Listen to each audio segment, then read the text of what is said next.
I graduated from high school a long time ago. Too long.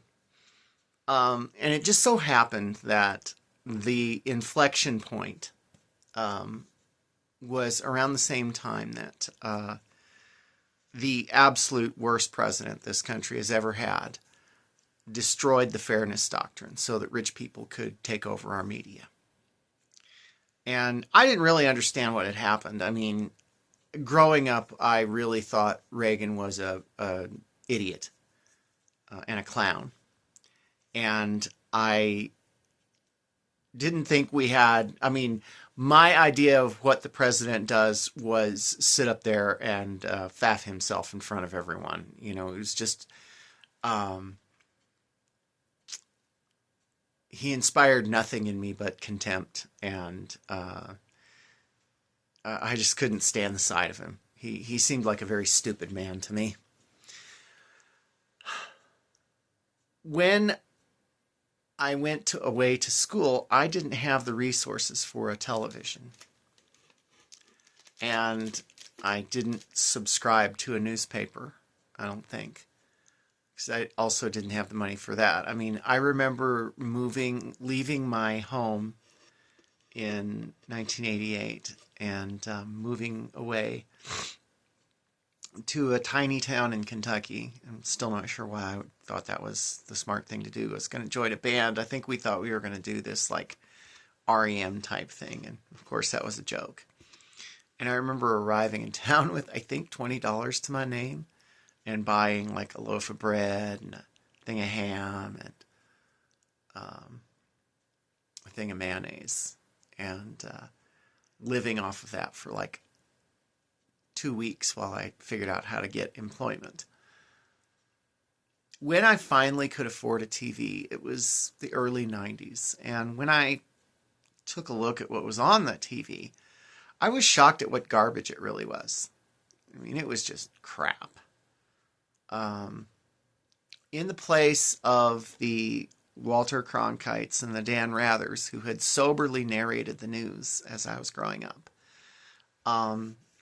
Without the fairness doctrine, corporations started buying up everything in sight.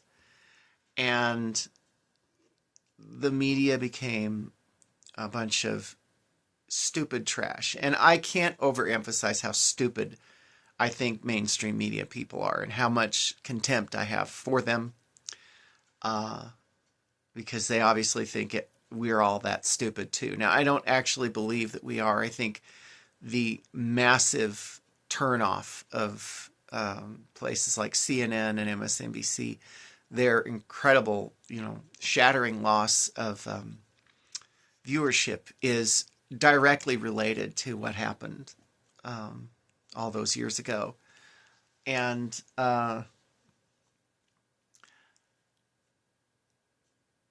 but I've always felt like not having that TV for about 4 or 5 years really benefited me.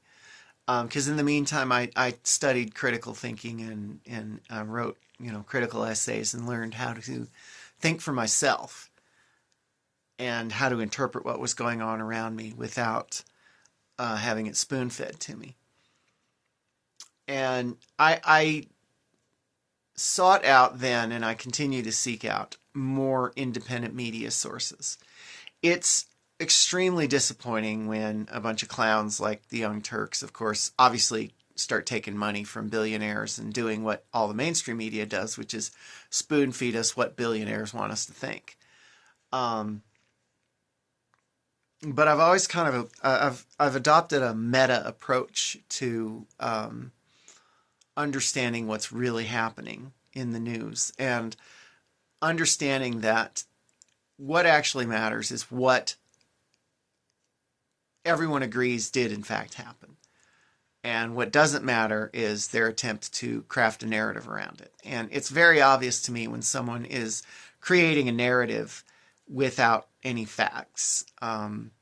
It's infuriating when it's done about something I really know about. And I mean, multiple times I've caught news organizations simply fabricating what they want us to think out of events that I personally witnessed or am very knowledgeable on.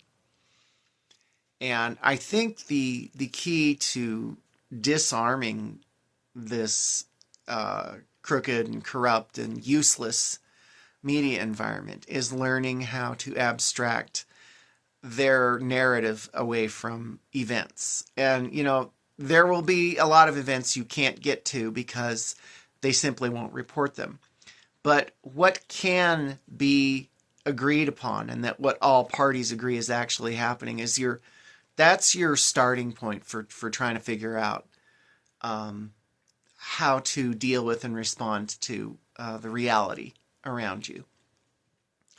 And, it's a lot of it doesn't necessarily involve listening to both sides of a story, because there are not two sides to every story. That is a false statement. That is a rancid premise that does not hold up to any examination. There is one actual story that happened, and the media's need to give us both sides of it is part of the reason why we can't trust anything they say anymore, because they refuse to engage with the actual facts and instead try to make it palatable to whichever side they say they're catering to, which of course, again, there isn't actually any side. There is what actually happened, and we should learn to understand that. And that does mean that typically I just I don't regard the reporting from obviously right-wing media as legitimate at all. Mostly because they consistently fabricate things to get mad about. And my way of sifting out, am I being told a real thing or not, is very first, are they trying to upset me, to enrage me, or to frighten me? And if the narrator does that too much, I close that mouth. I turn off that source and I listen to someone else. Because that is the path to manipulation. There's a couple of levers that can be used to manipulate a person: sex, money, and anger and fear, which are, honestly, they are two things. They're so closely intertwined that they might as well be the same thing. But if someone is selling me the news with just obvious salacious people reporting it in like Fox News is blonde bimbos. And I say this as a bleach blonde myself.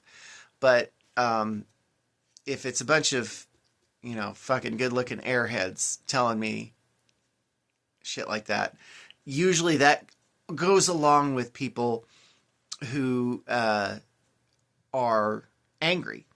And I hate listening to people who lie. I feel it just feels like I can immediately tell.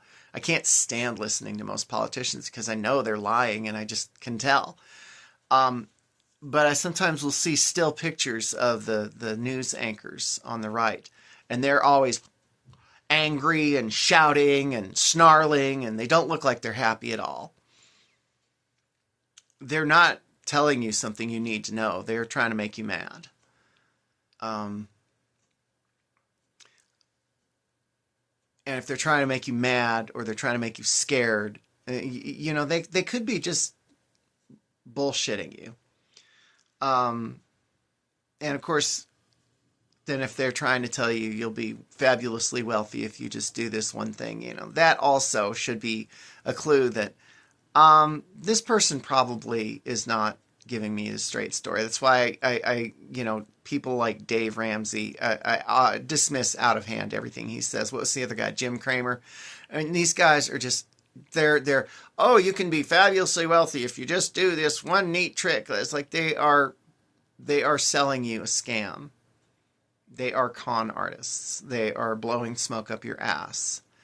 and they're couching what they say to you in terms of this is, money, this is, and it's very obvious. And I don't mean if your news is disquieting, I'm going to ignore it. I'm just saying if the only thing you're trying to do is upset me or freak me out, I'm probably going to stop listening to that news source, because I just don't see any value in constantly being freaked out.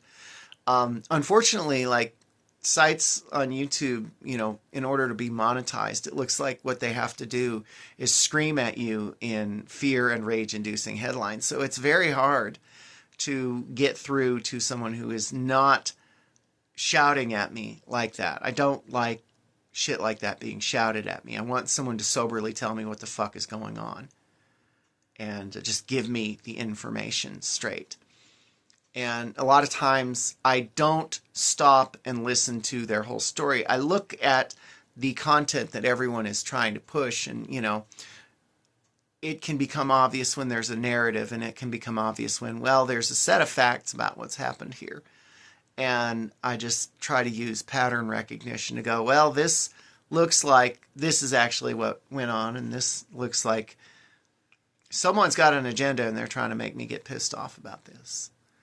So a lot of times I'm looking around the content at the context and the tone at which it's being in which it's being presented to me before I decide to go any further with actually digging in and deciding what I really believe.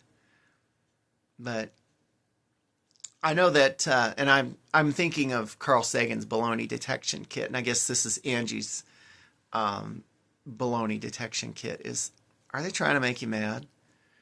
Are they trying to make you scared? Are they telling you you can get rich quick? Or are they just purely selling it to you with sexuality? These are dead giveaways that someone is trying to pull your knobs and push your buttons. And they could be just full of shit.